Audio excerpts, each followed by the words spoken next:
But we know nothing about this lagoon. I can tell you something about this place. My boys call it the Black Lagoon, the paradise. Only they say nobody has ever come back to prove it.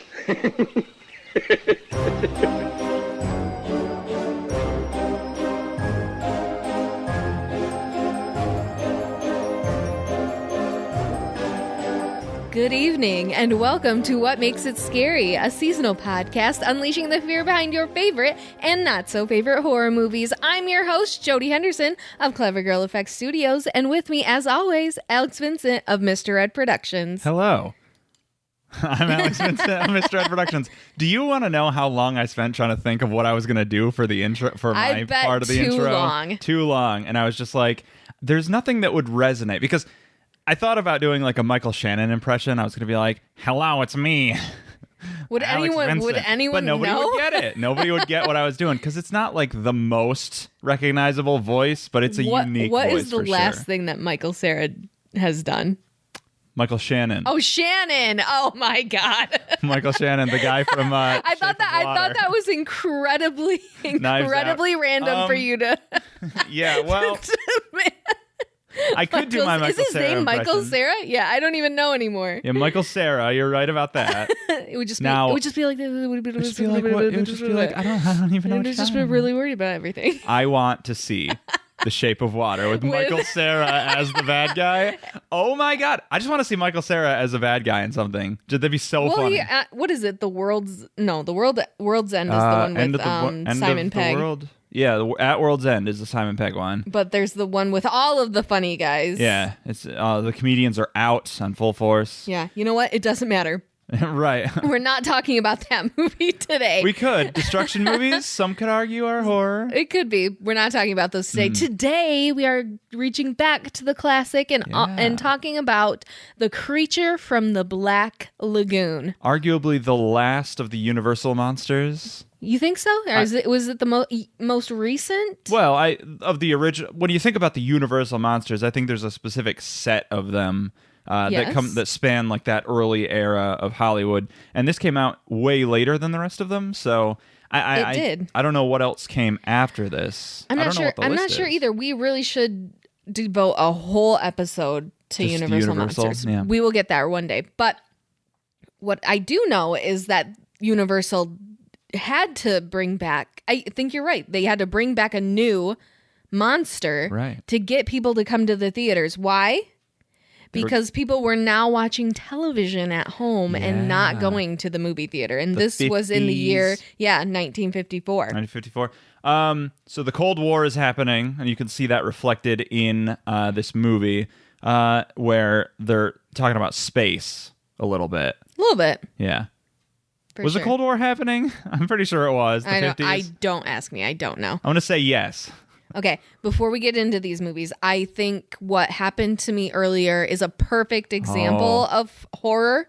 Amphibious horror. Exactly. It all ties together. Honestly, okay.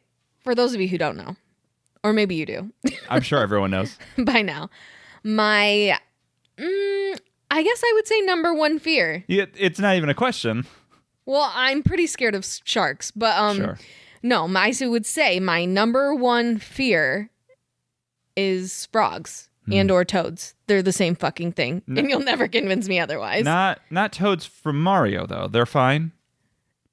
Now, I'm scared of mushrooms, so I don't like Toad for that reason. No. Okay, so I'm terrified. Will drop dead. Yeah. If I am near one. Yeah. It's a lot like most people with spiders, where they're just, you see them and you go, ugh, and you freeze up. Yeah. But you also run. Yeah. So let's take it back to last week when we left your parents' house, because we normally spend Sundays at your parents' house. Yeah, we eat dinner there. And we go to leave, and I open the front door, and in front of me, at my feet, it's a big one, was a huge toad. And I, Screamed. froze. I didn't scream. Well, I went, You screamed internally. Yeah, you would have screamed screaming. if you could move at all. Yeah, I was paralyzed with fear. Yeah. Backed up into the house, and I was like, there's a big toad out there. I can't leave. Your dad picked it up. Yeah. And thankfully didn't taunt me with it too much. He walked toward once he picked it up, we booked it to the car, and he walked towards the car. He was trying to show it off, be like, oh, he's friendly, but yeah, he wasn't being too. So I went over to your parents' house today alone. Yeah. Well, I was with my mom, but I was not there, so it's basically like alone. Yeah. And I was leaving. It's dark out again, and me remembering last week, because I don't forget a fucking thing. Nope. I was like, there's a toad that likes to hang out here. And I sent my mom out in front of me. Sacrifice her to the toad. Right. And I was like, you know what? Go. And she's like, I don't see anything out here. So I was like, okay, I'll get in the car. I did see it. Yeah. But it was way far away on the other side of the driveway. That's good. There's nothing to worry about. Right? I get in the car. And I'm sitting in the passenger seat, and my mom gets in the driver's seat. My mom always has a bottle of water. Yeah. Or like a travel mug of water. Yeah. She goes to set it in the between us and the console in the cup holder. Uh-oh. And I don't know why my eyes glanced down there. I mean, I do know why now, right. but I glanced down between us. Oh, no. There is a frog in the cup holder, Alex Vincent. Jody, no, that can't happen. I levitated out of the car shrieking, which makes my mother shriek. Yeah. Because she didn't know what was going on. Well, right, when you shriek and book it out of the car. Just like what happened with the bat from our vampire episode. Yes, I was trapped by the bat. I did the exact same. I just stood up and started screaming, and so my mom started screaming. You keep seeing terrors and shrieking, and then your mom shrieks. Yeah, but if my mom was screaming, I guess I would be screaming too. Yeah, well, if anybody starts screaming, that's by itself just startling. Right. So I'm screaming for your dad. Yeah. At the top. Your mom's not going to help you. Well, she's not touching that frog. Not that she's scared of them, but she's just not. Yeah, she goes back into the house, brings your dad out, and what had happened, we believe, Alex's mom had some succulents outside, and she was done with them. She's like, I'm tired of taking care of these things. Oh, me being the loving plant mom that I am. Poison ivy. Yeah, I'm going to take these home. Yeah. And so we put them in the car earlier. So there must have been a frog in there. And so where are those succulents now? Outside. Yeah. They are not coming in my house. So between this escapade and the Invasion of the Body Snatchers episode we did, you just abandoned this whole plant thing. It's clearly not going to work out well. Not good. But it did get me in the absolute right mind to record this right now. That's for sure. Because if I felt that, yeah. And if Julie Adams feels this when she looks at that creature, I understand. I don't know that she does. We'll get into it. But yeah, this amphibians are they're of two worlds. They are of the devil. Okay. I truly believe. Yeah, the worlds are heaven and hell. So it's fine. Well, yeah. So I'm sorry that happened to you, but you're right about it puts you in the right mood because what we're talking about today, Creature from the Black Lagoon. Yep. It's about an amphibian, and it's about a tall amphibian. Do you consider him an amphibian? I'd say he's like a fish man. I think he's amphibious. Maybe. He's insidious. He's Darth Sidious. Darth Sidious. This movie has a 97% on Rotten Tomatoes. Wow. Fair. I thought this movie was good. Mm-hmm. Like we said, came out in 1954. This was a 3D movie. Yes. We didn't watch it in 3D because nobody does, but they did make this. Yeah. So when people went to the theater, and it was very well received. Yeah. People liked it. Yeah, there was a wave of 3D. It was one of the ways that they were trying to get people back away from their TV sets, right, into the big screen, the silver screen, because people were like, why would I? Go out leave my house, pay a bunch of money when I could sit at home and when I've just paid $1 million for this TV? Right, you got to get my money's worth for it. And they were like, well, we'll throw the visions right at your eyes. You won't even. Right. It'll be like you're there. And apparently, back in the day, you could just sit in the theater for hours and hours and all day long. Right. We talked about Psycho came out in 1960, and that established showtimes and premiere times. So apparently before that, you could sit through the same movie 4 different times. They just play it over and over. Yeah, people or could walk whatever in whenever through the day. Yeah. Just spend your whole day watching movies at the theater. Right. So crazy. You could technically do that now. You just have to pay a lot of money to do it. You know what? I bet that when your movie was done, if you just walked into a different movie, nobody would say anything. I mean, this goes. You might not get the whole movie, but sure. Well, this goes into my whole thing of, I mean, the theaters that we go to, they don't have ushers. They don't have people kind of stopping you and taking your ticket or whatever. You probably could just walk from your car into a theater. How would they know? Yeah. That you weren't just going to the bathroom and then you are going back in. 'Cause I've done this before where before a movie starts, I'll walk out to the car, grab a jacket. Maybe I'm cold. Walk back in from my car to the theater. And nobody's... Yeah. So I bet you could do this today. I bet you could. I've actually... Don't take our advice on this. We went and seen, I think, House of Saw? Book of Saw. House of Wax? What was it? Spiral. From the Book of Saw. Yeah. And then, as we were leaving, I was standing in... You were, of course, going to the bathroom after the movie was done. Don't say that so derivatively. Because, I'm always waiting for you. Because I have to go to the bathroom. I'm a human. I don't know what planet you came from. And so I was standing outside of a theater, and I had direct vision into what was on the screen, and it was Mortal Kombat. Yeah. And I was like, yes. I was just sitting there watching waiting for you. Kombat. Yeah. Well, see, it worked out for you. Yeah. Anyway, back to Creature from the Black Lagoon. Yeah. What are your thoughts? I did not love this movie. No? No, I thought it started out strong. We're introduced to some characters that have interesting dynamics to them, but it really falls very flat once it gets to... Once the creature shows up and it kind of is just killing people and then they're trying to stop it, it becomes a very typical 50s science movie where... Oh, we have to stop this thing. What can we do? If we poison the water, it will do this. There's hardly any character development, hardly any characterization, except for between the two male leads. David and Mark. Yeah, David and Mark. They're fighting with each other. I do like that they have this thing going on. Yeah. But other than that, it just felt very formulaic, very by the numbers. But, I didn't hate it. It wasn't my favorite. You liked it a lot more. I liked it a lot. I'm going to read the synopsis of it. Ooh. It says, remnants of a mysterious animal have come to light in the remote jungle, and a group of scientists intend to determine if the finds is an anomaly. I'm good at reading.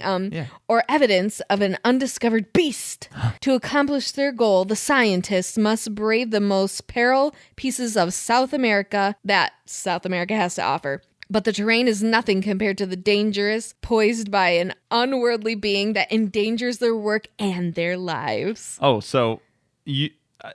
sorry, I thought you were going to read The Creature from the Black Lagoon. You accidentally read the Anaconda synopsis. I know, it could be. It's the same exact thing. Place. You know what? Where is the rainforest? The Amazon rainforest is in South America. Yeah, okay, so yeah. So there's 3 movies that are the same movie, and it's Creature from the Black Lagoon, it's Anaconda, and it's Jungle Cruise. You will not convince me. 2021's Jungle Cruise. Yeah, you will not convince me they are different movies. I'm pretty sure all 3 are in black and white, so. Oh. Yes, this movie's in black and white.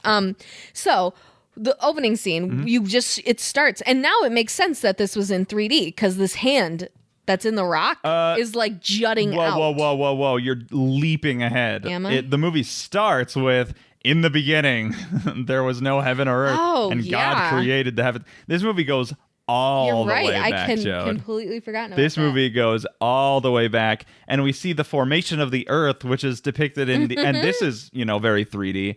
These explosions, just in blackness, there's these explosions. It talks about the earth cooling rapidly, which rapidly over millions and billions of years.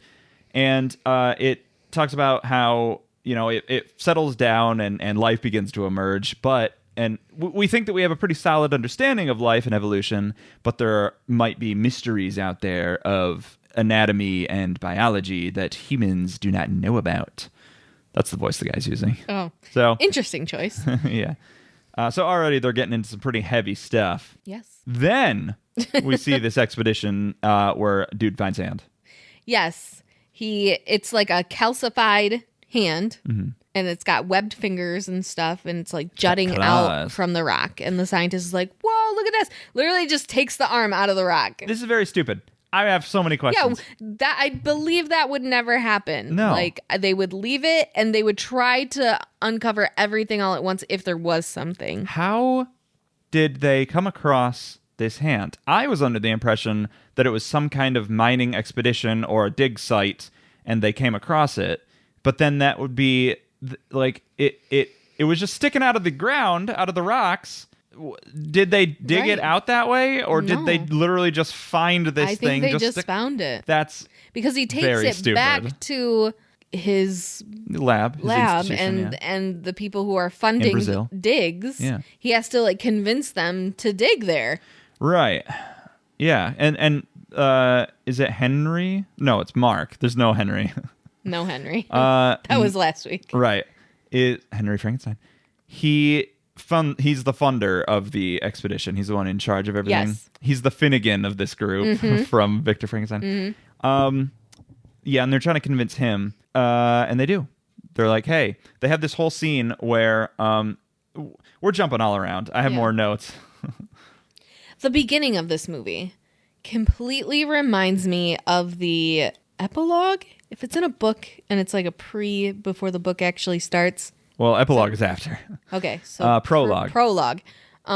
It's like the prologue to Jurassic Park, if you've ever read the book, where the this doctor is just like sitting in a hospital and it's like raining or whatever, and then all of a sudden, like this whole team of people storm in, and this guy has been like ripped to pieces, and this doctor's like, "What happened?"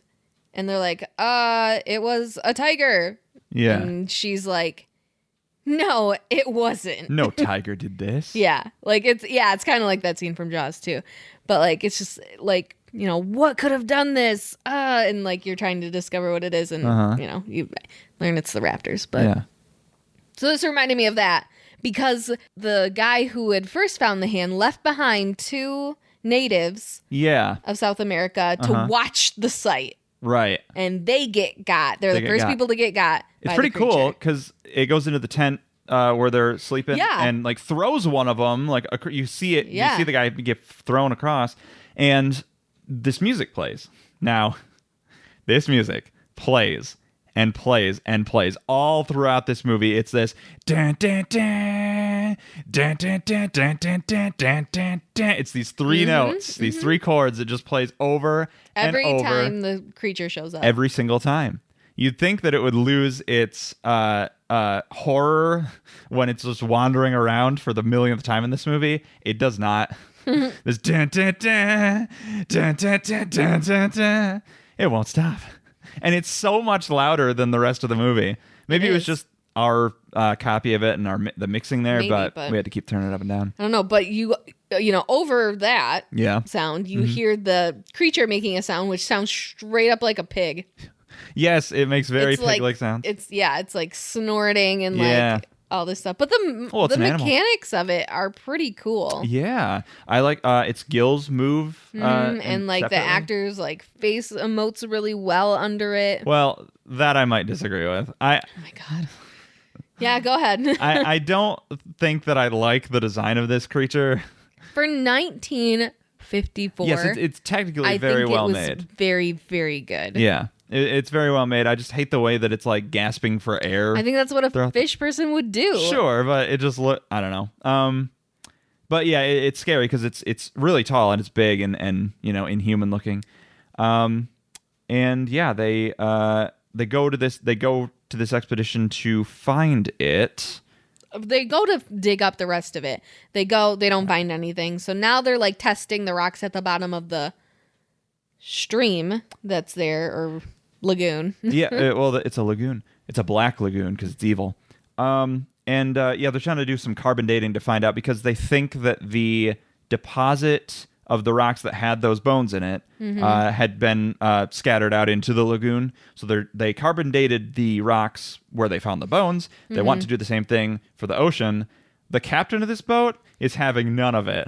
He does not understand. No, he's like your parents with any like computer stuff where we're just like, so I'm editing this video. Essentially, I have like this video, and this is a program that I can use to like cut and put special effects in. And they're just like, oh, I don't understand all that. Yeah, you're absolutely right. This guy's just like fishing for rocks. These dummies. Yeah. Why'd you be fishing for rocks? There's fish down there. Fish for those. He does not get it. Right. This poor guy. But they do. They end up doing it. And they find out that it does match. So the dates do match. Right. As they're testing that, our leading lady, Kay, is like, Julie shit. Adams. The Amazon is beautiful. Nothing will kill me here. Right. I'm gonna go swimming while nobody's watching me. Yeah, nobody's spotting her. Literally 2 minutes before this, they had a conversation about the catfish that was 9 feet long, the 10-foot long anteaters. Anteaters, yeah. She's just like, that's fine. I'm gonna go for a swim. Yeah.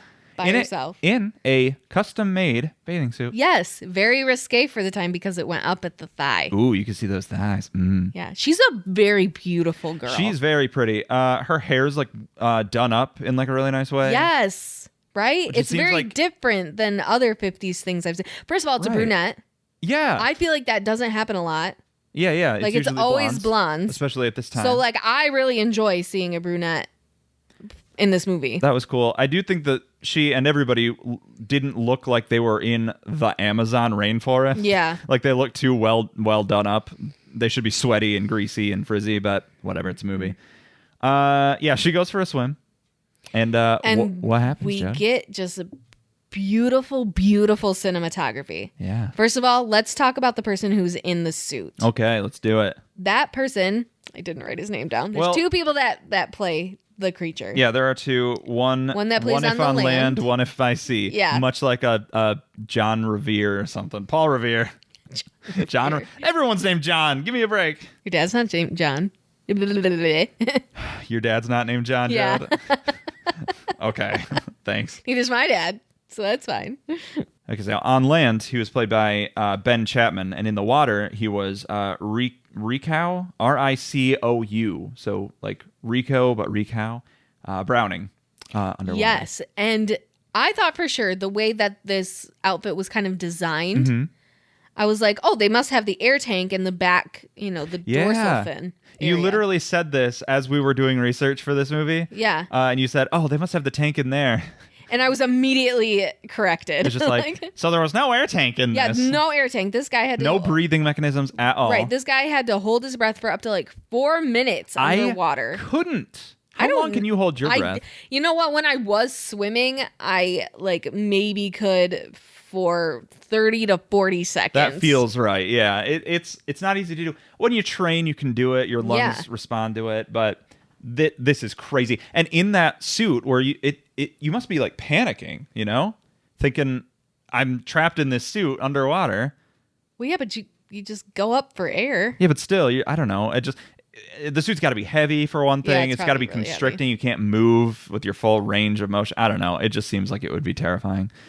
But I'm a big weenie, so when I'm swimming, I'm constantly like blowing air out my nose. Oh, like, that's how I keep getting water up my nose. So like, and there's absolutely no bubbles coming from the creature. He could not ever. He couldn't breathe. That's why they didn't give him an air tank because the bubbles would have come out like through the suit and it would have not looked right. Right, because they said if he's this creature is called the Gill Man. That's what it's officially called. Mm-hmm. And if he's a gill man, he has gills, and so he wouldn't. Is he a leg man too? He might. He kind of is. You're right. He kind of is. Yeah. So he wouldn't have. There would be no air bubbles like that. So they didn't do it. So hold your breath, guy. Get under there. Wear this. Hold your breath. Yeah. So as Kay's swimming, she's showing up really well because she's in this white bathing suit. She's swimming on top of the water, and like we're getting like we're like below her looking up at her, and she's backlit by the sun that's over top of the water. Really cool shot. Very pretty. The creature is like swimming underneath her, almost mirroring what she's doing. Yeah. And does like brush against her leg at one point and kind of startles her, but like apparently she's not too startled, which I am not about that. Well, if you're going to go swimming in the Amazon rainforest rivers you're going to be a little okay with something brushing past your leg. Is there anything that scares you about, like, the ocean? Yeah, being in it. Yeah, but, like, what specifically? Well, the ocean is huge and massive, and you could be lost out there. A river like this, a little different, but both cases, you can't see under the water in a lot of cases, and that's not okay with me. Yeah. Because my sensitive living body is under there, and I want to be able to see it. And the thing about the water is, if you're standing on land, you can look around and be like, okay, I see predators. But when you're underwater, it's like every single dimension you have to be focused on. And the human mind is not capable suited. Of doing that. Yeah. We live on land. We live on land, damn it. We stay on land. You're scared of the ocean. I'm not scared of the ocean. You're scared of the things in the ocean. I'm scared of I am. Well, then that's scared of the ocean. Nobody's scared of the dark, Joe. Listen, They're scared of the things in the dark. To Florida and other places where there's ocean, I go in the ocean. Well, sure, because that's like right there. Yeah. I've swam with wild stingrays. Ooh. Did you know that? I think I did, but I'm always surprised to hear it. And it did brush against my leg, and I was like, oh, Lord. Oh, boy. So I don't know. I'm not super scared, but if I ever saw a shark, I think I would drop dead. But what if it was a nice shark? No such thing. What if it was a baby shark? No. No. We don't even have kids. No, we don't, but we know. So yeah, she's swimming. Meanwhile, a baby Guillermo del Toro is watching the movie and making. He gets himself an idea. Making a checklist of movies he's gonna make. Pulls out a little notebook and he says, interesting. Right, and it is really cool because he doesn't ever attack her, and you're like waiting for it the whole entire time. So the tension is really, really high, and nothing ever comes of it. She gets out and blah, blah, blah. Well, she's out there and the others find out that she's gone. She's like, hey, where is she? Hey, she's out there, unsupervised. We have to go get her. And they start the boat up and when move she's literally towards her. like 10 feet away or whatever. Yeah. This boat, they do some really cool effects with it where, because this is what happens. She gets up on the boat and almost immediately they're having the scene where she's like, hey, what were you thinking going out there? And she's like, oh, I was just trying to, get some swimming action in. Everybody else was. And then all of a sudden, the whole boat rocks because the thing hit it. So I think the timing of that was really cool because it was clearly chasing her. Mm-hmm. And the idea is, she's like swimming out there and the guys are saying, you don't know what's out there. And like this thing was following her. So something was clearly swimming right behind her as she got up. Anyway, it hits the boat and like attacks. And so... Yeah. They eventually it's like picking off crew members one by one. It's picking off crew members. It's only picking off the natives. So far, the nameless characters, yes. Right, but like all the people that are not, white are getting killed. I don't love this. This is a thing the movie does, but very true. So then they're like, "Oh my gosh, it's real." Yeah. And of course, Mark, the person who's funding the expedition, he says, "Oh, hi, Mark." He's like, "Let's fucking kill it." Right. Because if you can't have sex with it, kill it. Well, that's what a lot of people, when they discover something new, they either want to have sex with it or they want to kill it. Yeah. And I think the movies we're going to talk about today kind of encompass both of those. Absolutely. Yeah, he wants to kill it because he thinks he can take it back and make money off of it. Meanwhile, the other guys, and they're right about this, are like, yeah, we can make money off this thing, but we can make more money off of it if it's not dead. Study it. Yeah, if we study it. Oh, we missed this. Earlier in the movie, when they're trying to convince him to fund the expedition, not Mark, but the other guy, David is saying, hey, space is cool. We're going to go there one day. And when we do, there's not going to be any oxygen up there. So we got to figure out things that we can do to make humans be able to breathe, not on Earth. And there's other creatures that have the capability of breathing both in water and in air. So that's something we can study. Take, for example, the lungfish. This was one of the examples of getting, life to kind of move between the land and the air. And he says, this one failed, but there are other examples where, and you can see the lungfish is like swimming around down there. Poop. Yeah, it's it got like such hits a sad the bottom face. of the floor. It does. It literally swims into like the wall and bounces off of it face first, and it was the funniest thing. Look at this loser in here. He can't even walk on the land. So that's kind of their thing, is they want to try to figure, because they think if this creature exists, which is why they're trying to go there, it can help them figure out how to make men adapt to live in space. Now, this is not how evolution works. You can't teach people how to do this. But what if you could? Well, secondly, you can't teach men to adapt to anything. That's for fucking sure. So there's a lot wrong with this, but nevertheless. That's for sure. So, but Mark, despite being like, sure, we'll do this. And it is sure. No, sorry, God. Has now decided he wants to kill the thing, which, fine, whatever. So they start drugging the water, which is actually a really cool scene. It is. This is very Godzilla. The original did something like this with the oxygen destroyer to kill Godzilla. They, basically nuked the ocean, which I think this is a good ethical kind of quandary, because these people are like, we have to kill all the fish so we can kill this big fish.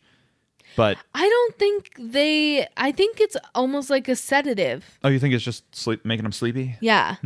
Like, because later on in the movie, they do the same thing. Yeah. So I think all these fish that are floating on top of the water are technically just sedated. Okay. I mean, maybe they're dead because they're smaller, but they're trying to just sedate a bigger monster so they can capture it to study it. Yeah, yeah. There is, by the way, a funny scene. I think this is back before they all knew it was alive, because two of the men had gone down and seen it, and it was David and Mark, because they're like the two that do everything together, even though they hate each other. And as they're trying to study it, they're like, oh, we got these photographs. Oh, they're not very good. Oh, what are we going to do? We need to prove to you guys that the thing exists. You see out the window, the thing is walking around on the top of the ship. That was so funny to me. That was really funny. So they eventually do capture it. Yeah, and they put it in a cage. Yeah, which I think is the funniest scene of this entire movie, because all you see, it's underwater, and it's the same shot. It keeps cutting just the head of the creature, and it keeps doing that like, thing. It's like it's like gasping, and it's looking straight up at the guys, and it is so like dead-eyed. It's hilarious. It's pretty funny. We've said it before that we need to do commentaries when we watch movies, because we were dying laughing, like putting voices to it, like, motherfucker, I will get you. You can't keep me in here forever. Yeah. You're gonna wreck this. Like, are you gonna finish that? I'm really hungry. Like all types of things, because they show it at least 10 times, and they keep we were dying every single time. They keep saying things about it, like this horrific creature down there, and he's like, hey, that's offensive. That's rude. And it does get out. Kay is talking with one of her friends on the boat. One of the other scientists who is white, and his face gets clawed because the creature breaks out. Right, and then you don't see who throws it. It has to be Kay, because she's the only one out there with the light. Yeah, a lamp. She like throws like a lantern that has like oil in it and sets the thing on fire. This was a great shot. For a long time, I didn't know what it was looking at, but it was just crazy. Yeah, because it lights it on fire and it dives into the thing, and it looks really cool. I love that Kay did something to like save this man. I just feel like in 1954, that stuff, you just didn't see that very often. Kay is actually a really interesting character. Great. Yeah, because she's really smart, and I think she's one of the scientists too. Yeah. And she she's equal to all the men there. She's showing them up a lot of times, being like, actually, it's blah blah blah. I thought she was a really cool character. Yes, I agree. She was very good for the female community. Especially female community, in the 1954. Right. Yep. So it gets away. And this is where it just kind of falls completely flat. Right. Eventually, like Mark is just like, I'm gonna kill this thing. The creature actually ends up killing Mark by drowning him, like pulling out all of his oxygen tanks and just like holding him underwater, kills him. Yeah.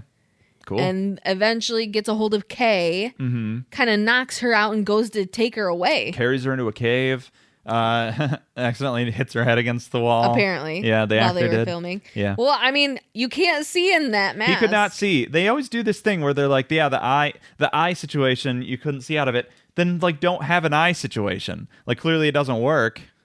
Whatever. How convincing do you want to... They didn't have the technology that we do nowadays. Now we can put cameras in the eyes and a screen inside the suit so you can see everything. Yeah. But yeah, and then they go find her and get her and fight the thing and kill it. Well, yeah, kind of. Ostensibly, we don't know. Right. There are sequels to this movie. Right. We didn't watch them. You do see the creature just like floating down to the very like dark depths of the. It's pretty. It's pretty. Not definitive, but whatever. It's what they could do for the time. And that's the movie. What else? What else is there to say, really? I don't know. It goes on to, like you said, there's a couple of other different movies. Return of the Creature. Yeah, Return of the Creature, and then there's The Creature Walks Among Us, which these movies came out like right back to back from each other, so like 55, 56. So we decided not to watch those because it's Revenge of the Creature. Revenge of the Creature. So we decided not to watch those, just like we didn't watch all of the Frankenstein movies because it's a whole cinematic universe. Right. We try to keep things basically to the kind of pop culture that people know. Sometimes we'll branch out and do something fun, but people don't really know The Creature Walks Among Us. So we wanted to do something modern since this was kind of older. So what's more modern than 2017's The Shape of Water? The Shape of Water. This movie won 4 Academy Awards. Seriously. Best Picture. Yep. Best Music. Yep. Best Production Design. Yep. And Best Director. Yep. I would agree with all of those. Yeah, me too. I don't know what else came out that year. 2017. I'm sure The Last Jedi. It came out that year. Yes. What the fuck? Well, horror movies rarely ever get. But it was so good. It was very good. When you now I'm just mad. You're talking about it or The Shape of Water? 1. Okay, yeah. But this movie, I had not seen it until this. It was huge. Everyone was talking about it. Yeah, I had not seen it. My 2 best friends were obsessed with it. Yeah. Like the lead lady who's in it, who is Sally Hawkins, plays Liza. But Eliza? Eliza, yeah. Yeah. More importantly, she was in Godzilla, King of the Monsters. That's nice. But yeah, we have other good names in here. We have Doug Jones. Yeah, who we just saw recently on this show. Yes, and I didn't know. Yeah, I guess we never mentioned it. I guess it never came up, but he was Slender Man in Slender Man. No idea. So, great movie here. Terrible movie in Slender Man. Right. One of our worst horror movies. He plays the asset. Yeah, that's what he's called. Which is a nicer name for the creature. Okay. We also then have Michael Shannon. Shannon. Not Michael Cera. Not Michael Cera. Michael Shannon, who is now becoming one of my favorite people. He's really great. We had watched Knives Out. We actually when just it came watched out. it a couple and then days ago. we just watched it last week. Yeah, it's a really good movie, and he's so good in it. And he's so good he in was this. also in one of our all-time favorite movies, Groundhog Day. Yeah, I don't know if this is Bill a well-known Murray. thing. Probably not. Michael Shannon is in that movie. He is the husband of the couple, the young couple that gets married on Groundhog's Day. Right, they're only in 3 scenes, and they're kind of in the background, but they get tickets to WrestleMania. Yeah, and they're like, WrestleMania, no way. Yeah, and the husband that's of that guy. That's Michael Cera. No, Michael Shannon. Oh, sorry. But in this movie, and I had not seen Man of Steel. Apparently, he's the big bad guy in Man of Steel. Odd. Okay, so watching that character from Groundhog Day and the character from Knives Out, and now watching this movie, I'm like, wow. Yeah. This guy's scary. He's a good actor, and he's really good at very good. He's good at playing a villain. I really just like his face for an evil character. Yeah, it's very unique. It's very. Yeah. And he plays, by the way, an evil character in this. He is a horrible person in this. Yeah. Unapologetically, no shades of gray to this character. He's awful. Sociopathic. Yeah. He's a monster for sure. Right. We also have Octavia Spencer. Oh, I love Octavia Spencer. Yes, very, very. And they from Halloween 2, the remake of Halloween 2. Yeah. She's the nurse that gets just eviscerated by Michael Myers. Oh my gosh, I had forgotten about that. Who else? Oh, Richard Jenkins. Yes. From Cabin in the Woods. Not from Cabin in the Woods, but who's in... Yeah, he's in Cabin in the Woods. He plays Giles, who's a gay man. Yeah. In this movie, which is really cool. And so he and Sally Hawkins, she's mute. Right. And they're roommates, friends. Not roommates, they're neighbors. Yeah. Is there anybody else in this movie? I'm sure there's a lot. There's a ton of people. Yeah. So notably about this movie, it takes place. I didn't know this until I looked it up. It takes place in Baltimore, Maryland. Yeah. In the year 1962. Now I had a hunch I was like, I know something else that takes place in Baltimore in the 60s. So I looked up the musical Hairspray, and it takes place in Baltimore, Maryland in 1962. These two movies take place in the same town in the same year. Gosh, I want a movie of that. Yeah, where you like cut away from what's happening with the fish monster, and it's and kids are dancing. It's Tracy in the street. Turnblad. Yeah, dancing. Hey there, teenage. Hey there, teenage Baltimore. You actually sang that song. I did. I'm going to call you out right now. We had a whole musical kind of cabaret show. Right, and you sang that song. It was fun. Awesome. I liked it. I love Hairspray. I sang Grease, There Are Worse Things I Could Do. Oh, yeah. Another great song. Yeah. Yeah, and I'd say this movie really skirts the line. I would actually say this movie's not a horror movie. Right. It was this big thing about, like, do we watch it, do we not? I think there are some horrific things in it. I would actually make an argument about it. Yeah, for mild movie watchers, they could consider this horror. Would diehards like ourselves? Probably not. Maybe not. It's definitely not conventionally a horror movie, but it, like we said, it has some horrible stuff in it. It has some scary stuff in it. Obviously, Michael Shannon. Just if you put Michael Shannon's character, like this character in this movie, in a horror movie, you wouldn't even have to like change anything. No. He would just be a horrific.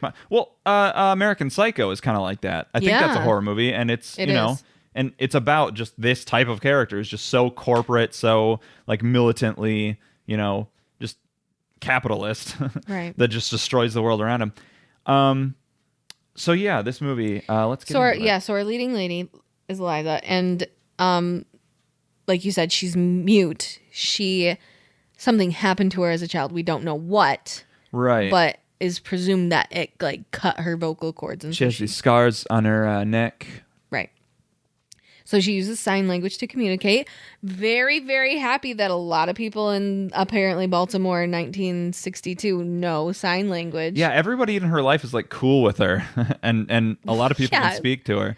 I think this is a big thing that we should all do moving forward. What's that? I think that learning sign language in one form or another like should happen in school. Yeah, definitely. Because it's really just not fair that we don't. Right. I have at least like 4 either hearing impaired patients or completely deaf patients that come into my office, and we are very, very fortunate to have somebody who is completely fluent in American Sign Language. That's cool. Yeah, my cousin is an interpreter for the Michigan School of Deaf. Yeah, I think it's just super, super important. Mm-hmm. Like that line of communication. Watching this movie like amplifies it to me. Oh, yeah. She's having this one big scene later on with her neighbor, and I'm like almost in tears watching it because I'm like, this is what people go like deaf people go through throughout their entire life. But this scene that you're talking about, by the way, I want to talk about it because I thought this was a really powerful scene. Obviously, because like she's doing sign language, but because it might be a little sloppy. Richard Jenkins' character says, "I'm going to repeat back to you what you say," because she's saying you're not understanding me, and he says, "Yes, right. I am. I'll repeat back what you're saying," so you can still get because she can hear. Right. Yeah. Right. She can speak. Yeah. Right. She can hear. She just can't speak. And so the scene is her, and she's acting. She's like acting the hell out of it. And doing this sign language where she's giving this whole speech. And the dialogue over it is you hear Richard Jenkins' character saying these things, but he's not saying it passionately and dramatically. He's just kind of saying it. But I don't know, it really works. I thought this was a really strong scene because he's saying all this really powerful stuff in kind of a mundane way, but you're seeing it over her like crying and acting, and it was a great, great scene. I think this was a really good movie. I can't believe she didn't win Best Actress. I'm gonna have to look up what won. Yeah. It better be from It. Just kidding. Yeah, it was friggin' what's her name from It? I can't remember her name. Beverly? Is that yes, Beverly. I don't know who plays the girl. I only know that Jessica Chastain plays the adult. Yeah. Anyway, we're getting into the movie. Eliza works at night at this big facility that is running experiments. Yeah, so we talked about the Cold War. This is full-on Cold War. Oh, yeah. This is a government facility. They're studying... we don't know what the whole facility does, but... but this one section that she's like mainly in charge of cleaning with Octavia Spencer's character, whose name is Zelda. Her name is Zelda, middle name Delilah, which Michael Shannon has a field day with. Jesus, yeah. He loves it. This is also we talked about Frankenstein. Victor Frankenstein was being a very religious movie. This is also a very religious movie. Religious. But very different ways. Because Michael Shannon uses, like a lot of terrible, terrible people, uses religion to... White men. Yeah, you can say a lot it. of terrible white men. But white women too. And, non-white people. Lots of bad people. To justify his just shitty behavior and treating people like complete dog shit. Right.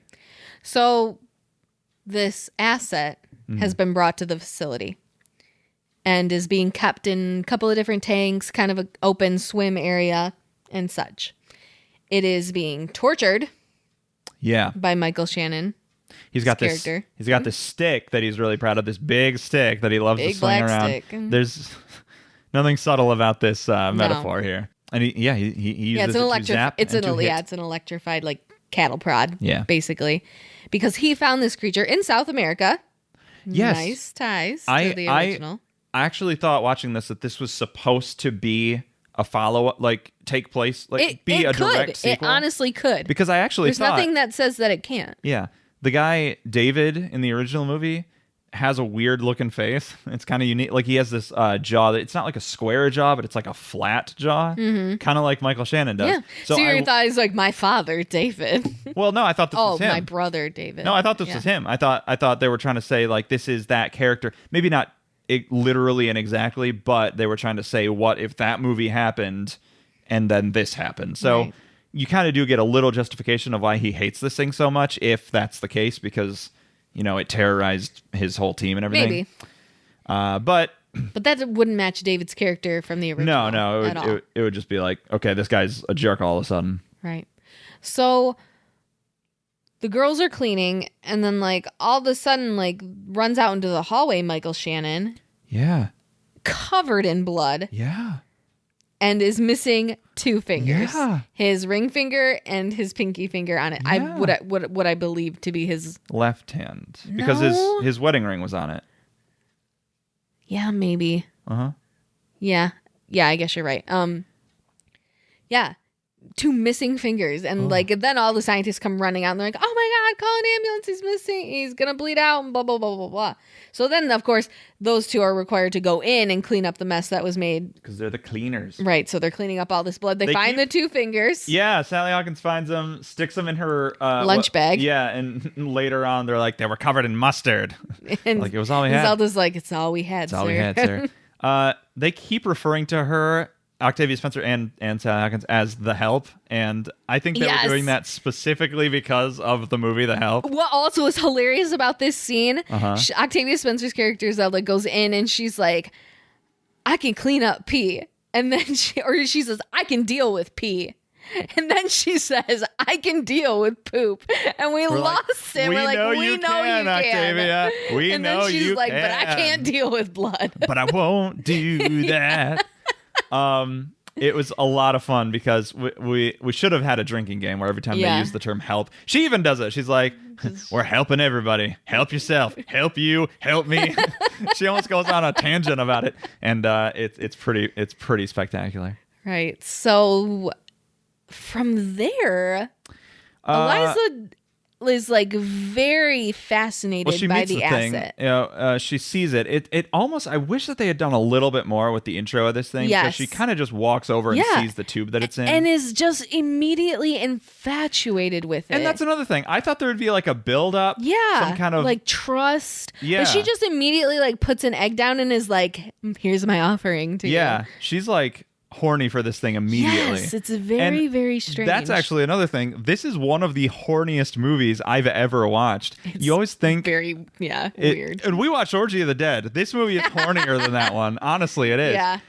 The Oscars generally get this rap of being a very chaste, like, kind of affair. Like, you never really think that, like, some super salacious movie is going to win Best Picture. Mm-hmm. This movie is, I would say, probably the most, like, sexual movie that won an Academy Award. Oh, maybe. Yeah. Because like she straight up like strips down naked and masturbates in like the first 5 minutes of this movie. She's masturbating in the tub, which go women. Women masturbating. Go women. You never see it in movies, I'm saying. Thank God, no. But that's cool. So yeah, and you're right. She offers these eggs. It's just like immediately just falls in love with this creature asset. Mm-hmm.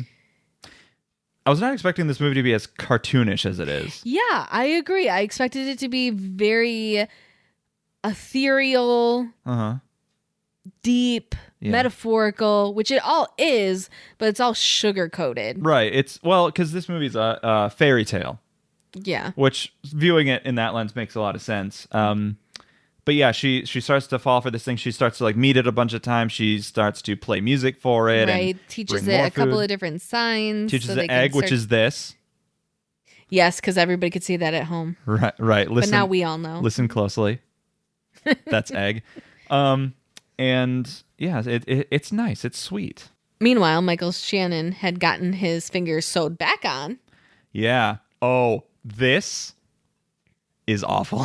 This is the best part of this movie, I think. And he comes back and he's like, oh yeah, they had to, reconstruct all the nerves. They did this new surgery where they attached the fingers back together. Right. And then he's like, who knows if it'll work? And honestly, like that's a huge thing.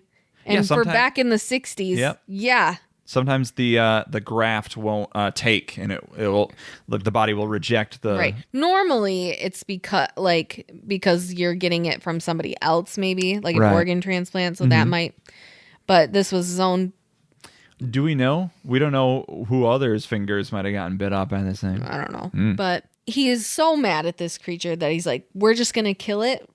So the Ruskies. The Russians can't get to it because they want to study it because they want to put it up in space. Yeah. So it like seriously goes with the same logic kind of from Creature from the Black Lagoon. Yeah. And there's this scientist who works there who says, we're going to go to space one day and we need to be able to study how a creature can exist in multiple environments. I think it's funny that they were, like you said, modeling the same arguments in that movie.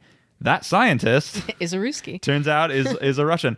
This guy looks Russian. I think. Yeah, I don't know how they. got that past him. Well, never mind. Go ahead. And he's doing an accent, and you can tell that. I don't know anything about the actor. I'm pretty sure he's Russian because again, he looks Russian. But I think he either the actor was doing this intentionally, or the actor had a Russian accent and was doing an American one. But you could hear that it was a fake accent. You could hear it slip through the cracks every now and then. I'm sure that was intentional, but maybe it wasn't. He's probably just a really, really good actor. Probably. Yeah. So the Russian doctor undercover wants to keep this thing alive. Even though Go ahead. Even though his orders initially are to kind of just find out what the Americans are up to. And then once they find out this thing, they have this idea of, yeah, we could learn from this thing, but what I care more about is Americans not learning anything from this thing. Right. Which is just, if that doesn't sum up just everything. Yep. Just, we can't have it, and we don't want them to have it, so we'll kill it. So the mob, the Russian mob, says to the doctor, take it out. Yeah. He gives him some drugs to go and kill the thing. Right. But he doesn't want it. He's conflicted. Right, because he's like, this is like a creature who's, beautiful and like we can learn so much from. He's like a true scientist. Yeah. And so you can definitely respect him for that. I like this character a lot because he's like, yeah, I'm like a traitor. I'm a Russian spy. I'm a double agent and everything. But I'm also a man of science and I want to study. Mm-hmm. I think that's really cool. And Michael Shannon's just like, nope, we're going to kill this on Thursday and be done with it. Yeah. Because fuck this thing for eating my fingers. Right. He's mad. And I get it. I'd be mad too. I like my fingers. So Liza gets a word of this. Mm-hmm. And so she's like, no, we're going to not the Russian plot, the Michael Shannon plot. Yeah, the Michael everyone's trying to kill this thing. Right. So she's like, we need to save it. Hey, Giles, my neighbor. I know that you're an old man who does nothing, and he draws art for advertising, and I'm a cleaner. His whole subplot, I never understood. Well, gonna be totally honest. Yeah, I kept missing it. First of all, he's like drawing Jell-O. Okay, well, he's like drawing an advertisement. It's a little reductive. He's not just drawing Jell-O, but he actually is. But then he's also going to the pie shop. Yeah. And talking to the guy there who is way younger. Yeah, it's too young for you, bro. It's a very stark and is age trying difference. to have relations with him. That doesn't really go anywhere because he finds out that the pie guy is racist. Well, yeah, he sends these black people away, and he's like, we don't want your kind here. And then he turns on him and is like, you should leave too. So it's just one of those things. Well, what's happening in his life before is he was with this guy who I think they worked together. Think? Yeah, I mean, they were definitely a couple before with the other advertiser guy, but either he lost his job and the relationship, or they kind of ended at the same time. But now he wants to come back. It's like both. It's both his job and relationship with this guy, but it's not working out. And so he's trying to move on and find a new relationship or find love somewhere else. With Pie Guy. They didn't just I don't know. They didn't do a super good job at feeding me all that as they did everything else. Everything that we just said, if you completely cut it out of the movie, nothing would change. So I don't really know. Well, all of these characters just never fit where they're supposed to. Right. And that's the whole thing. Yeah, they have nothing outside of each other. Right, because even Zelda's like, my stupid husband Brewster. All she does is complain about him. So it just nothing ever fits. Right. So I will say, we haven't mentioned it yet, but there is this thing with the movie with the color green. Yeah, everything's green everywhere in this movie. They talk green about candy. Yep, the candy's green. The Jell-O has to be green. Yeah, I remember that where he brings it in. And it's like, we want the Jell-O to be greener. So there's something with green. I have not been able to get my fingers around it. Shannon's character goes to buy a car. Yeah. And he's like, I don't like green. And the salesperson like, it's teal. It's not teal. Green. Yeah. So they just do this thing with green just all over the place in this movie. And I just don't know yet. Yeah. Green. What that means. Envy. Well, that's the thing. But I don't know if that's what the movie's doing. Could be natural, it's green, or it's just but it the opposite of red, which she then goes into wearing more red. Yeah, red represents love and emotion and everything. Right. So green might just be the opposite of that, where it's just corporate and just dead. Maybe. Money's green. Oh, yeah, money's green. Oh, money's green. Oh, that might be it, Jody. Oh, money is I'm Michael green. Shannon. Oh, the money's green. If he hears your impersonation, if he does, bad. Michael Shannon, if you're listening, don't sorry. Judge us. Yeah, please. I'm a big fan. Yeah, you're great. You're a great actor. Sorry, I made fun of your voice. Anyway, so this all culminates. She wants his help. He says no and runs off. And then that's when he gets rejected by both. He finds out the guy's a racist, and he doesn't get the advertising job. So he's like, well, my life sucks anyway. Might as well go to jail for kidnapping this fish man. Yeah, sure, why not? So he helps, and they stage this whole thing. At the exact same time that's going on, the Russian, the Ruski, is making his great escape, and they happen to run into each other at the same time and help each other out. It's very fortuitous timing. So they end up doing it. They kidnap the asset. Well, he goes willingly, but they get him out of there. Yeah. With the help of the Russian spy. The help? Yeah. And the help, Zelda. Yeah, she shows up and tries to stop him. But then she's like, forget it, just go. Yeah, let's just go. So she helps, and they're stealing this thing. Thinking of it as an asset, they're stealing it. It's robbery. Mm-hmm. They could go to jail. It'd probably be bad. They almost die. Yeah, they almost die. Because Michael Shannon kind of he figures out that which I don't know up. how. How the hell does he know this? Well, he's literally just watching monitors for someone to fuck up at any moment. His character is kind of dumb. He's not a very intelligent character. But this leap where he sees the monitor and he sees hey, there's a laundry truck. There's no laundry scheduled for today. Hey, something's up. So he grabs a gun and runs down there. Yeah, just really shoots at him. They wreck his car on the way out, which is fun. But the thing is, the Russian takes the drugs that he was going to use to kill the asset and kills a security guard. Yeah, that guy. That's a huge, that's a game changer. This is the thing that people don't understand about robberies is people don't want to murder.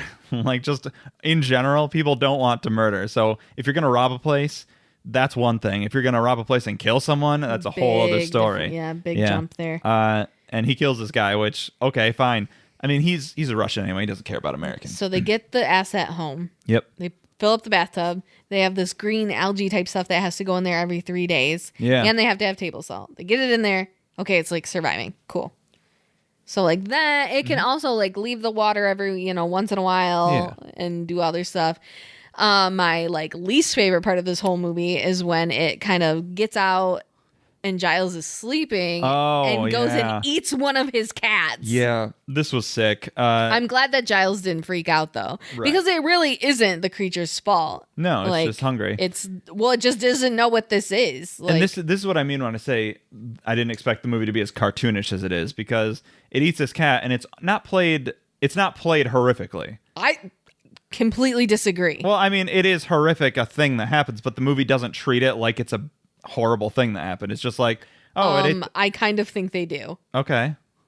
Well, then why doesn't Giles freak out about it? Why is he fine with it immediately afterwards?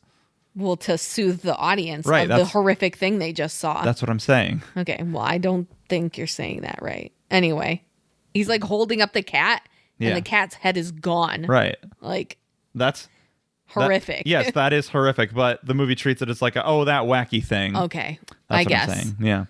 So... but the fact that they did it is scary. Yeah, it runs away, but it only runs to... By the way, they live above a movie theater. Mm-hmm. Yeah, it runs downstairs to the theater and is like standing there like watching the movie. Yeah. They go and find it. It's watching movies. This movie loves movies. This is a very movie. So as Liza and the asset are getting closer, she like floods the bathroom at one point, which is scary. That you could actually do that. I don't think you could. She plugs the bottom of it, and then it rises up, and you can see water pouring out the sides of it. If water can pour out the sides of it, I don't think it would have filled up the way it does. But who knows? Yeah, she does that, and it's pouring all down. It's pouring in the movie theater, and then she has sex with the fish. Thankfully, we don't see that. We don't see it, but she does go into detail about it with Zelda later. Where it's she's like, I don't understand. Does it have genitalia? And Sally says yes, and then she does. She doesn't say that. She does this, which you can also see at home. Yeah. So that's how it works. If you are curious, which everyone was. Yeah, that's how it works. Yeah. And that's a thing that happens. Now, this is a creature. This is an animal. Yeah, I just think we're past that by now. Right. Again, when I say the movie's cartoonish, because nobody questions any of this. They're just like, yeah, she's in love. Get over it. Yeah. She is planning on releasing him when the rains come and fill up the canals out to the ocean. Yeah, she has it marked on her calendar. They need to wait for that to happen, so they're just kind of biding their time. I kind of hate when movies do this. Yeah. Because it feels like then the movie's just biding its time, even though it's doing stuff. And it's not boring. I don't think the movie's boring. Well, at this, we're really catching on with, like, Michael Shannon's trying to find the asset, what his home life is like. At one point, he's, like, threatening Eliza, like, he to threatens rape her because he, like, likes her because she's mute. Well, he just wants to dominate somebody. Right.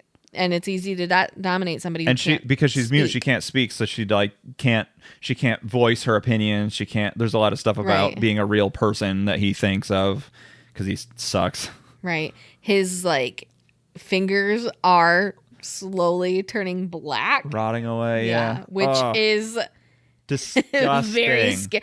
There's like one scene where he just kind of like cracks Squeezes it, and all this like infection falls out of it. It was the grossest thing I've ever seen. This movie was this worse than The Hunchback? I honestly think it was, because that was just so cartoonish and grotesque. It was just like, oh, whatever, they're just doing something gross. And this is played a lot more real. Yeah. And it's just awful. I didn't get the impression that he could feel anything in those fingers. He's taking pain pills like crazy. He's downing them, yeah. So yes, I'm sure he does.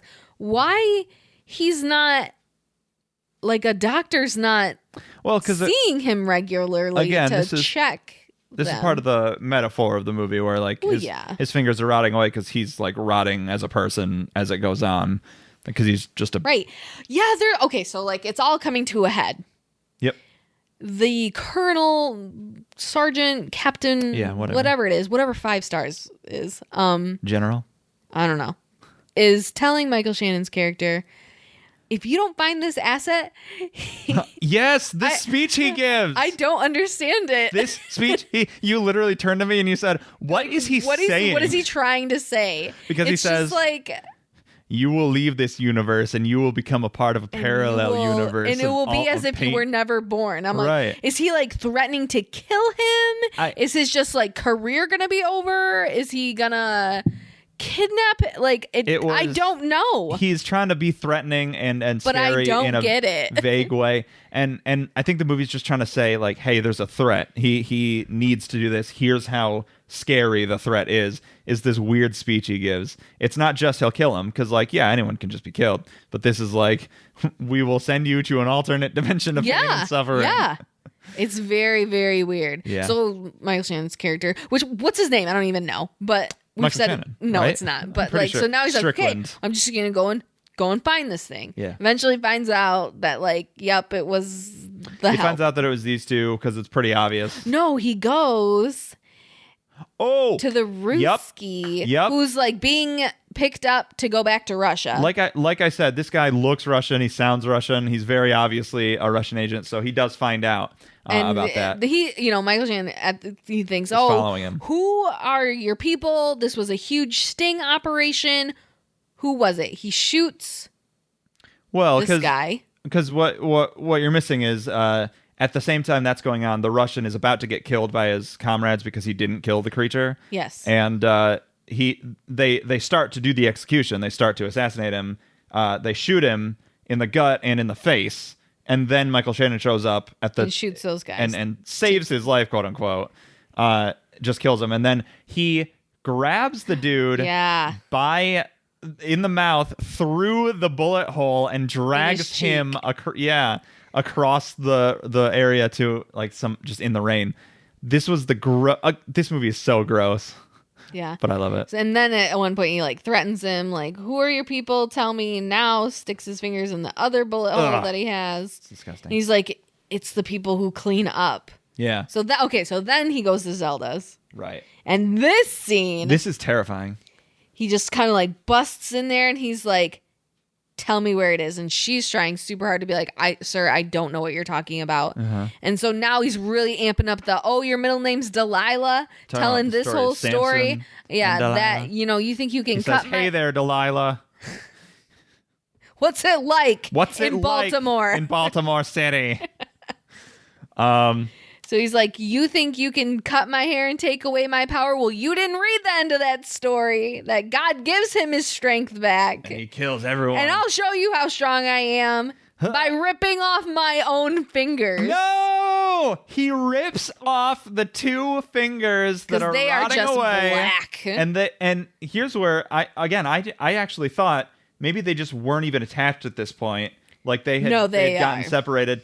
They are, because they bleed. They're still attached, and he, like, screams because it hurts. And then he's just like, you can tell, fighting the adrenaline, fighting the pain. His brain is on overload. The pain medication that's in him just is like, he's just fried. He's a fried human being. Like, he's just like, he's done. So tell me where they are. And of course, her dumbass husband's like, it's the mute girl. Yeah, because this guy's like, this dude's crazy. He needs to get out of our house. It's her. And pick up your damn fingers off the floor. Yeah, take your fingers, because he throws them. So he runs away. He's like, all right, it's Sally, because, obviously. And it's not Sally. Her name's not Sally. I'm pretty sure. And there's a whole thing in the rain at the docks. They're finally going to let him go and do this, but Michael Shannon shows up at the last minute, shoots her and the fish creature. The asset, yes. Yeah, the asset. Knocks Giles out, hits him, and then Giles gets back up. He gets knocked down, but he gets up again. You're never going to keep him down. Never going to keep that Giles down. Right. Giles punches him, and then the fish creature, who, by the way, we found out has healing powers. Yes. Because he healed Giles's arm and his hair. head. Yeah. Because he was bald. He was bald. He was wearing a toupee a lot at the time, but he didn't have to anymore because he's got a full head of hair. Still pretty thin. Yeah. Honestly. It'll grow. It'll grow out, yeah. So yes, the bullet. He almost just like swipes his hand over the bullet wounds. And like they disappear, which is really funny. We made the joke that we wish that he got shot in the shoulder, so he could just like wipe his shoulder, brush it off, like Luke in the Last Jedi. Yeah, and then he saunters his way over to Michael Shannon's character, slits his fucking throat with his fin, and it's so good. Yeah, the face he makes when he dies is scary too. Yeah. It's just like, good. Get rid of that guy. So Eliza's like pretty much dead. Like, real, like, and the asset just scoops her up, and they jump into the water. Much like in The Creature from the Black Lagoon, picks her up and carries her off, and they jump in the water, and then they're underwater, and he is like healing her and everything, right? And then all of a sudden, the scars. Well, you thought, okay, let's walk through this. Okay. You were like, yeah, he's healing her, so you're like. You audibly said, you're like, oh, he's going to fix her vocal cords so she can speak. Yeah. And I said, oh, he's going to give her gills because she has those 3 stripes on her throat. And they look like gills. And I even said, oh, they do kind of look like gills. I guess that's a thing that they had been doing throughout the movie that I just didn't notice. And at the absolute end of that sentence that you said, she grows gills. The scars start moving. She can breathe underwater. This is cool. This is a really cool ending. So it's said that she lived out the rest of her days. Well, there's this narration by Giles who says, I don't know much about what is happening with her now, but I believe that she's still in love with this thing and they're living happily ever after under the water. And also here's the song. I'm in love with the shape of you. But the shape of you is water. And that's what the movie is kind of about. I don't remember the poem, but it's about like the shape of the person I love and everything. Well, it's has no shape. Yeah, it has no shape. It is everywhere. Much like, well, how would you classify the shape of water? Right. It is whatever you put into it or put around it. Right. So it's a movie. Yeah, I liked it. I liked it a lot. I really liked it. Yeah, I was not expecting to. Obviously, when it came out, everyone was talking about how... I hate that. I'm always the one to be like, I don't need to watch it. Yeah. Except when Bohemian Rhapsody was on the list of best movies. I was like, yes, everyone needs to watch that. You like that movie a lot. I do. Yeah, and I was really surprised by this. I didn't think it would be as good as it was, and I liked it. We completely missed the big song and dance number. Oh! We had even mentioned, because Michael Shannon was getting a talking to, and he was like upset about it, and I was like, why does it feel like he's about to break into a song and dance number? Because the way the scene was shot, he like put the phone down and like leaned into the camera and the music started to get weird. And so I was like, oh, he's going to start singing. And I made that joke and he said, for this movie, I would believe it. And I was like, yeah, they should just throw a big song and dance number just in the middle of this movie. That would be funny. The movie continues on. And then they do just that. Because Sally's trying to tell the creature... Stop saying Sally! Oh, sorry. Eliza. I know we don't know Michael Shannon's character's name, but... Strickland, okay. But yeah, well, she's Sally Hawkins. The Sadie Hawkins dance, the Sally Hawkins dance. It's in all my khaki pants, I know. Yeah. Yes, she is having her almost like Last Supper with the creature, and she is signing like... You'll never know how much I love you. Well, she's having a hard time doing it. Right. And yeah, so it just interpretively in her mind is singing this big song. Which is really cool. And it's funny because when people talk about musicals, or the idea behind musicals is you break into song when you can't, when words aren't enough and you can't say what you're feeling. So you have to sing about it. And so she can't say what she's feeling for a number of reasons. And so she breaks into song, which I think is a really funny little thing. And that were those 2 movies that we watched. Yeah, really simple this week. Yeah, whew. We deserve it. Yeah, it was kind of a break. Our next episode is going to be a little bit more intense than that. So we kind of wanted to just, put in just a little bit of we'll just watch 2 movies. And go really in depth with them. Yeah, and go in depth with them. I really enjoyed it. Yeah, this was fun. But what makes it scary? What makes it scary? Well, so you have the fish creature. It's a monster. It's obviously humanoid, but not human. And so a lot of that stuff about the dichotomy, the uncanny valley that we've talked about gets thrown in there. The creature is very tall. It is, monstrous in its design. It has sharp claws. The idea of something existing like that out there and we don't know about it, all that's very scary. Whatever. Blah, blah, blah, blah, blah. I was going to say, old hat. Now tell me what makes it scary. Well, I don't know what you mean by that. What I'm going to do is talk about Michael Shannon for a minute and talk about that's what I'm saying is scary. What makes it scary. I am not scared of the creatures. No. Even though I would be if I actually did see them. Even in the original movie from 1954. No, you have sympathy. I honestly felt bad for this thing because they came into its home and just were terrorizing it. Fucking it up. Like, it literally only attacked them because they were, like, bothering him and getting all in his face. Maybe some could argue the people in the tent at the beginning. Right. He kind of attacked them. That sucks. But from then on, they just go into its home and they keep trying to kill it. It does stop them from getting away for some reason. It, like, bars because now it's like, now you're going to die. Right. And maybe that's... you can't tell people about me. Right. Probably. Yeah. So I just felt bad for the thing, especially in the Shape of Water. I was just sympathetic.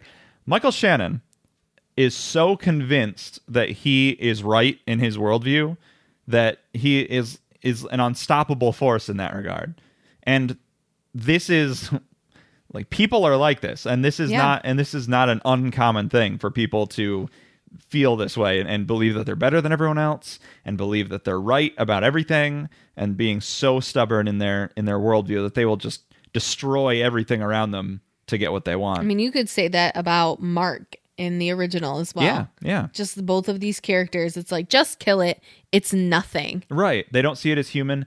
There are a lot of parallels to racism between... Oh, absolutely. I mean, sometimes in The Shape of Water, the racism is overt when Strickland says, we're all created in God's image. Yeah. Like God created me. Like I'm born of God's image. Even you. Well, probably more like me, I think. And he's clearly being, like, racially insensitive there. And he makes other comments throughout the movie, but... like he even says at one point, like, Zelda, you don't have any siblings? That's very uncommon for your kind. Yeah, for your people, yeah. And I wanted to throw my drink at the TV. I was like, oh my God. But he uses a lot of the same language about the creature, the asset. Because he says, that thing's not created in God's image. Right. Like, then how is it walking on the earth? Yeah, it resembles a human. It's humanoid. By the way, I looked this up, the word humanoid, because I was like, what does that actually mean? What does it mean when people say humanoid? It means something that has, like, human qualities, human features. I kind of always assumed that it meant, like, stands on two legs and is bipedal. That's humanoid. Apparently, the first time the word humanoid was used was to describe indigenous people of, like, other countries. Like, when white people first discovered, like, African people, they were like, they're humanoid. Oh my God. Not human. Humanoid. How awful is that? I've said it so much now, I feel so bad. Well, I think the word is okay to use because words evolve and language evolves and takes on new meaning. But I didn't know that until I looked that up. And so what makes it scary? I mean, this character, this white men, right? White men make it scary. Yeah, for sure. And he is so like, he has no sense of, like I said, there's no grayness to this character. There's even no his, sense of remorse. The scenes we get in his own home. Yeah, with his wife. Those are honestly, like, the most scary to see him, because he's just like, just seething and just oozing out of him the hatred that he has for everything, even, like, for his own kids. Yeah, and his poor wife. Like, yeah, no, yeah. That is what makes it scary. Yeah, for sure. I do think that, honestly, the human element of both of these movies really is obviously more so in Shape of Water, but meant to be a threatening force and meant to be, humans are the true monsters and everything. So I think it's good to kind of reflect on that a little bit. Yeah, why don't you do that at home? Reflect on it. Yeah. Strickland. Yeah. God. All the Stricklands out there. No Stricklands are listening to this. Well, if you have Stricklands in your life, friggin' call them out. Yeah. Tear off their fingers. Yeah. We give you permission. Wait a minute. We're going to get... These are all jokes. We're going to get in trouble. This is a comedy show. Yeah.